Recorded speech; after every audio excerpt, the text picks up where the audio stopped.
नमस्कार, मैं वसंत रावल ज्योतिष विद्या ज्ञान चैनल के अंदर आज मैं आपको बताने आया हूं गुण मिलान के अंदर भकुट मैत्री का क्या महत्व होता है। तो आइए देखते हैं।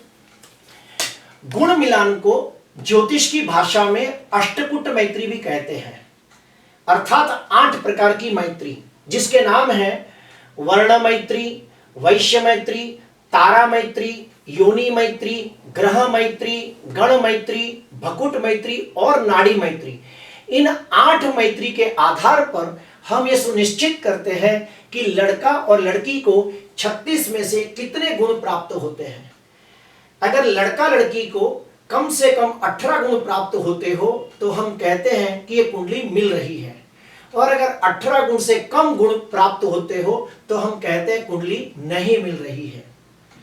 18 गुण से ज्यादा गुण मिलने लगे तो हम कहते हैं कुंडली बहुत अच्छी मिलती है। फॉर एग्जाम्पल कि अगर 24 से 25 गुण मिल जाए तो हम कहते हैं कि कुंडली बहुत अच्छी मिल रही है। 27 से 30 गुण मिल जाए तो हम कहते हैं बहुत अच्छी मिल रही है। और अगर 30 के ऊपर 32, 33, 34 गुण मिल जाए तो हम कहते हैं कि कुंडली मिलाप का सर्वोपरि यानी कि सबसे अच्छी कुंडली मिल रही है।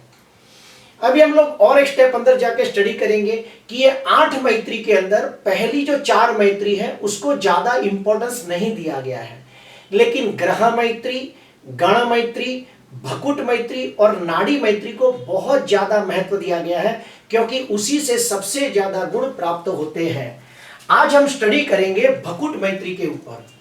तो भकुट मैत्री को 36 में से 7 गुण दिए जाते हैं, इसीलिए भकुट मैत्री का बहुत ज्यादा इंपॉर्टेंस बढ़ जाता है।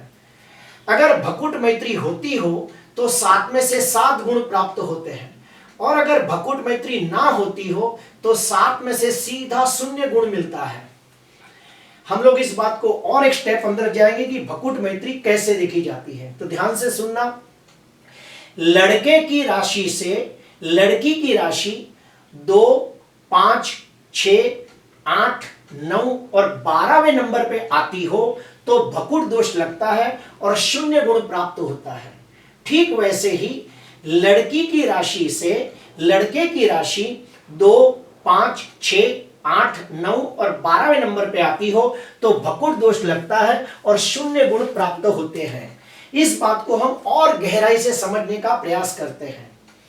लड़का और लड़की का राशि मेल 2, 12 यानी कि द्विद्वादश होता हो तो भकुट दोष लगता है और 0 गुण प्राप्त होता है।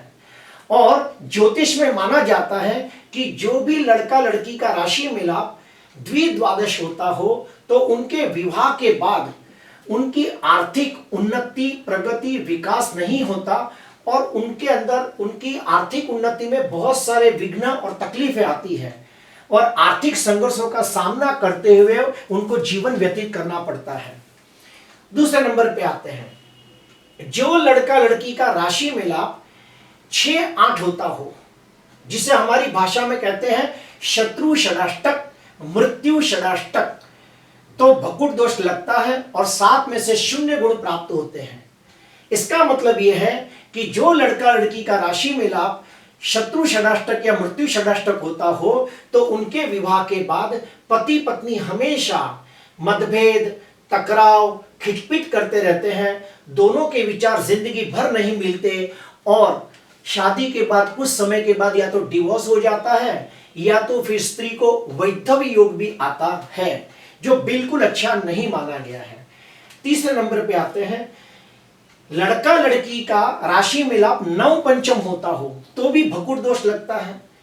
उसका मतलब यह होता है कि जो लड़का लड़की का राशि मिलाप 9 पंचम होता हो तो उसमें ऐसा कहा जाता है कि विवाह के बाद संतान संबंधी प्रॉब्लम होते हैं, या तो बच्चे लेट होते हैं या तो फिर बच्चों का स्वास्थ्य ठीक नहीं रहता।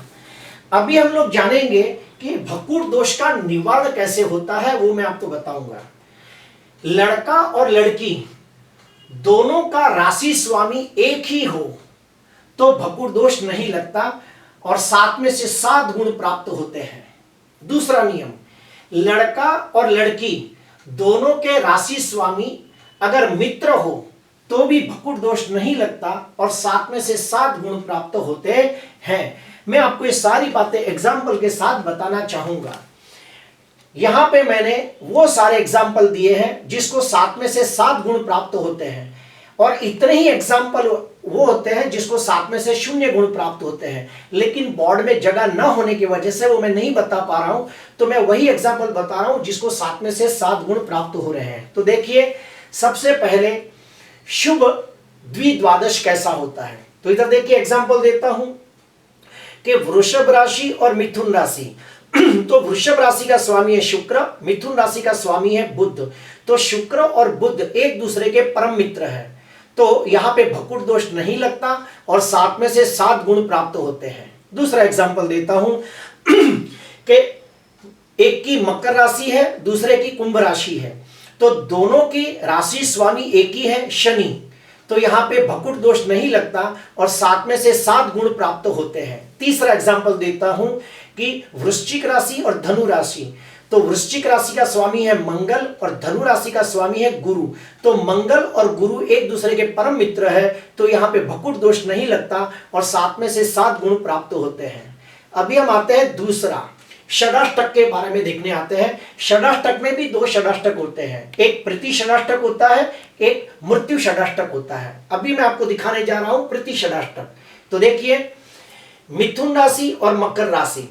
तो मिथुन राशि का स्वामी है बुध, मकर राशि का स्वामी है शनि, तो बुध और शनि एक दूसरे के परम मित्र है, तो यहाँ पे भकुट दोष नहीं लगता और यहाँ पे 7 में से 7 गुण प्राप्त होते हैं। दूसरा एग्जाम्पल देता हूं कि वृषभ राशि और तुला राशि, दोनों का स्वामी एक ही है शुक्र, तो यहां पे भी भकुट दोष नहीं लगता और 7 में से 7 गुण प्राप्त होते हैं।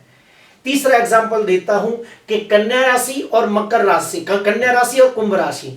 तो कन्या राशि का स्वामी है बुध, कुंभ राशि का स्वामी है शनि, तो यहां पे भी दोनों मित्र है, बुध शनि मित्र है, तो यहां पे भकुट दोष नहीं लगेगा और 7 में से 7 गुण प्राप्त होंगे। वैसे ही आते हैं नव पंचम। नव पंचम में भी शुभ नव पंचम होता है, अशुभ नव पंचम होता है। मैं आपको बताने जा रहा हूं शुभ नव पंचम। तो इधर देखिए, मेष राशि और सिंह राशि। मेष राशि का स्वामी है मंगल, सिंह राशि का स्वामी है सूर्य, तो मंगल और सूर्य एक दूसरे के परम मित्र है, तो यहाँ पे भकुट दोष नहीं लगता, 7 में से 7 गुण प्राप्त होते हैं। दूसरा एग्जाम्पल देता हूं कि तुला राशि और कुंभ राशि। तो तुला राशि का स्वामी है शुक्र, कुंभ राशि का स्वामी है शनि, तो शुक्र और शनि एक दूसरे के परम मित्र है, तो यहाँ पे भकुट दोष नहीं लगता और 7 में से 7 गुण प्राप्त होते हैं। अभी मैं आपको ये बताना चाहूंगा, एक इंपॉर्टेंट बात बताना चाहूंगा, ध्यान से सुनना। आप सबको एक महत्व की बात बताने जा रहा हूं कि कुंडली मिलाप के अंदर जो गुण मिलान होते हैं उसको 100 में से सिर्फ 25% महत्व दिया गया है। बाकी के जो 75% जो स्टडी होती है वो हम लड़का और लड़की की जन्म कुंडली और नवमांश कुंडली के अंदर सूक्ष्म अध्ययन करके देखते हैं। वो कौन सी 5 बातें हैं जो मैं आपको बताना चाहता हूं। पहला, लड़का और लड़की दोनों की जन्म कुंडली में वैवाहिक सुख कैसा है, विवाह का सुख कैसा है, उनकी प्रथम शादी टूटने तो नहीं वाली है, वो हम स्टडी करते हैं। दूसरा, लड़का और लड़की दोनों की जन्म कुंडली और नवमांश कुंडली में देखा जाता है कि इनको संतान का सुख कैसा है, कितने बच्चे हैं, पंचम भाव, पंचमेश और शुक्र की स्थिति का अध्ययन किया जाता है। तीसरा, लड़का और लड़की दोनों की जन्म कुंडली और नवमांश कुंडली में देखा जाता है कि दोनों का चारित्र कैसा है, दोनों के आचार विचार संस्कार कैसे हैं। चौथा, लड़का लड़की दोनों की जन्म कुंडली के अंदर और नवमांश कुंडली के अंदर देखा जाता है कि दोनों की कुंडली कितनी बलवान है, कुंडली के अंदर कारक ग्रह कितने बलवान हैं और दोनों की कुंडली में कितने राजयोग हैं। और आखिरी, लड़का और लड़की दोनों की जन्म कुंडली में देखा जाता है कि उनकी आयु कितनी है, वो कितनी आयु प्राप्त करने वाले हैं। ये सारी बातों का अध्ययन किया जाता है। तो प्रिय दर्शकों, कुंडली मिलाप के अंदर जो गुण मिलान है उसको सिर्फ 25% महत्व दिया गया है। बाकी के 75% जो स्टडी होती है वो लड़का लड़की की जन्म कुंडली के अंदर जाके की जाती है। आज के लिए बस इतना ही। आपको अच्छा लगा हो तो जरूर लाइक करना, सब्सक्राइब करना। नमस्कार।